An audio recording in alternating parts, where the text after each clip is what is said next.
This is a low bar back squat. The difference between the low bar back squat and the high bar back squat is that the barbell is sitting about 2 inches lower on the back. It's resting on the posterior deltoids instead of the upper traps. And what that does is slightly changes the center of gravity and forces the torso to lean forward to be able to balance that barbell on the rear deltoids. What this does is forces the hips into a more flexed position at the bottom of the squat, making it a more hip dominant movement compared to a high bar squat, which is a little bit more upright when you're balancing the barbell on your upper trapezius. Now, how that's going to present from each individual is going to look different. Diana is very gifted with her mobility, so she is mobile enough to get really deep into her squat regardless of the different squat variation or the barbell position on the back. But I'm going to show you the difference that it makes on Diana. Same cues with the grip. Grabbing the barbell as close as her shoulder mobility allows. Coming under the bar, Diana is going to placing the barbell on the muscles of her rear deltoids. Now, a lot of girls complain that they say they don't have rear deltoids because they're quite small, but trust me, they're there, and there is definitely soft tissue for that barbell to sit on. Pulling the elbows back and shoulder blades down, engaging all of the right muscles of her upper back. Come out. Diana takes 3 steps, stands in her comfortable stance. In a low bar squat is very slightly wider than a high bar squat. Looking straight ahead, initiates the movement with the same cues. Externally rotates the femur, spreads the floor, pushes the knees out in the same direction as her toes, opens her hips. 2 more. Same controlled tempo on the way down and drives it up with intent. And walks it in. With a lot of lifters, a low bar squat changes the torso angle a lot, forcing the torso to lean a lot more forward, making it a much more hip dominant movement and therefore less knee dominant movement. But for Diana, as I said with her mobility, you can't really notice a whole lot of that, but that's definitely something to take note of. Next up, she's earned the right to add weight to the bar. We're gonna go up. We've added a little bit of weight. We've got 60 kilograms on the bar. Diana has added the belt. Before she goes in, I want you to pay attention to a few of the little cues. I did mention that her stance was a little bit wider in a low bar squat than it is in a high bar squat. And the reason that that is quite a common thing amongst everybody is that a low bar squat is slightly more hip dominant. And because it's more hip dominant, to achieve the bottom position correctly, you need to be able to allow your hips to have a little bit more room to move. And having a wider stance is going to achieve that. But don't exaggerate it. And exactly how wide you're going to go with that, it's going to be different from lifter to lifter. This is something that you have to determine, and it's about comfort. If pain presents itself, you're doing something wrong. So use that as a gauge. But apart from that, in general, most people are slightly wider with a low bar squat because it's more hip dominant. Check it out. Diana comes up to the bar, grabs the bar as close as her shoulder mobility allows. Remember, I'm about out here, but I'm holding it as close as my shoulder mobility allows. I wish I had that mobility. Placing the bar on the shelf created by her rear delts. Elbows back, shoulder blades down. Unracking that weight. 3 steps out. In her comfortable stance, looking straight ahead. Give me 3 reps, Dinny. Controls the weight to the bottom position and drives it up with intent. Big breath, hold the breath. Externally rotates that femur, spreads the floor, open the hips, push the knees out in the same direction as the toes. Squats as deep as her mobility allows. Nice and strong. She's earned the right to add a little bit more weight.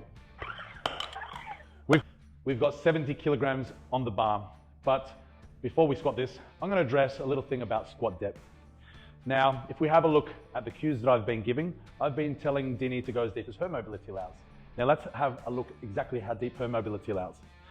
We know that Diana is very mobile in the upper body, but also in the lower body. In a squatting competition, such as powerlifting and even strongman, the requirement is that the squatter must have the crease of their hip fall below the top of their knee. Now, if we look at Diana, she's reaching well beyond that requirement, which if she was in a powerlifting competition, absolutely that would pass. But she doesn't even need to go that deep. But she's not training for a powerlifting competition. She's training for strength, muscle development, and health. And my recommendation is always to squat as deep as your mobility allows. Now, some people may not have the mobility to even go that deep. And they may not even, stand up so you're not getting tired now, and you may not even be able to achieve powerlifting depth.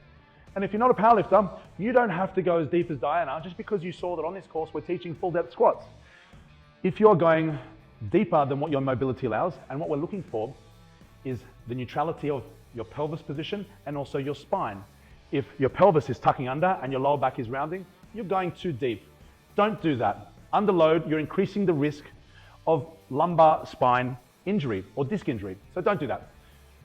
What we need to consider is if that type of person presents to us and wants to eventually compete in a powerlifting competition or a competition where they're going to be judged on their depth, we need to be able to increase their mobility so they can achieve that requirement of their sport.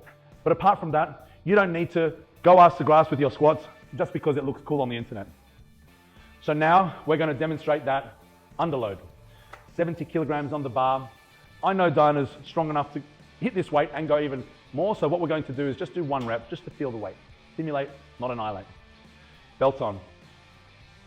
Grabbing the bar in her comfortable position. Coming under the bar, placing it on her rear delts. Elbows back, shoulder blades down.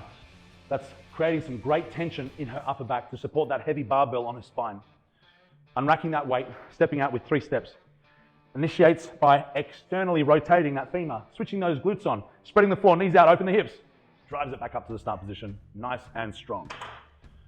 Great work, nice and easy. Remember what we're looking for is bar speed, technique breakdown, and so far there's been no change at all from the warm-up weight up until this. So we've earned the right to go a little bit heavier again. So next set, 80 kilograms. Let's do it. Okay, we've got 80 kilograms on the bar. We've decided this is going to be the last set, so we're going to go for a double. Let's go through some of the techniques that we're discussing. In a low bar squat, as we know, is a more hip dominant variation for most people, but for someone like Din, she's getting a lot out of her hips and her knees because she's taking both of the joints through a very full range of motion. But some people might need to consider that it's an extremely hip dominant movement, so they might need to consider some knee dominant exercises as supplementary lifts to complement this exercise to make sure that there's no imbalances. But for Diana, simply by performing a low bar squat by itself, she's getting a lot of structural balance in her hip extensors as well as her knee extensors just from this movement alone. The next thing to have a look at is the speed of the movement. Diana has been controlling the weight from the warm-up sets all the way through to the top sets. The reason is she understands the idea behind treating the warm-up weights exactly like your top weight. It's about technical practice. She's practicing the exact way she's going to move on her top weight, even from her early sets with not much weight on the bar at all. Now, Diana's going to come in and go for 2 reps. This is her last set. Tightening her belt, grabbing the bar in her comfortable position. Resting on her rear delts, which is about 2 inches lower than the high bar squat position, which will in general force the torso to lean slightly forward, making it a more hip dominant movement. Standing in her comfortable stance, looking straight ahead, controlling that weight to the bottom position and driving it up with intent. Big breath, hold the breath, controls it down, staying tight through the entire movement and driving it up to that start position.